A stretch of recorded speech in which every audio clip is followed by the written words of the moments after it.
நேற்றுக்கு வாராகி அம்மனுக்கு பஞ்சமி பூஜை பண்ணியிருந்தேன். பஞ்சமி திதியில் அம்மனுக்கு மண் விளக்கு ஏற்றுங்க, ஃபோட்டோ இருந்தாலும் சரி இல்லைனாலும் சரி, பஞ்சமி திதியில் வடக்கு திசை பார்த்து ஒரு மண் விளக்கு ஏற்றுங்கன்னு சொல்லி ஒரு வீடியோ போட்டிருந்தேன். அதுக்கு நிறைய பேர் எப்படி ஏற்றணும்னு கேட்டிருக்கீங்க. இந்த மாதிரி தான் ஏற்றணும். ஒரு தட்டு வச்சுங்க, அந்த தட்டு கீழே பூ, உங்கள்கிட்ட எந்த பூ கிடைக்குதோ அந்த பூ வச்சுக்கலாம். செவ்வரளி கிடச்சா இன்னும் நல்லது.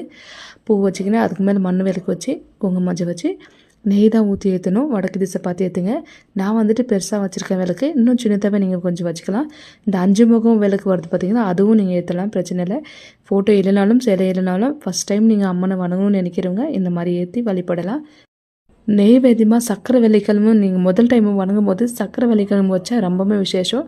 ஸோ சக்கரை வெள்ளிக்கிழமை வச்சு நீங்கள் அம்மனை வழிபடுங்க. வடக்கு திசை இல்லை கிழக்கு திசை பார்த்து இந்த மாதிரி தீபத்தை ஏற்றி உங்களோட வேண்டுதல் வச்சா கண்டிப்பாக நல்லதே நடக்கும். பஞ்சமி தேதியில் மட்டும் இந்த மாதிரி தீபத்தை ஏற்றுங்க, ரொம்ப நல்லதே நடக்கும் உங்களுக்கு.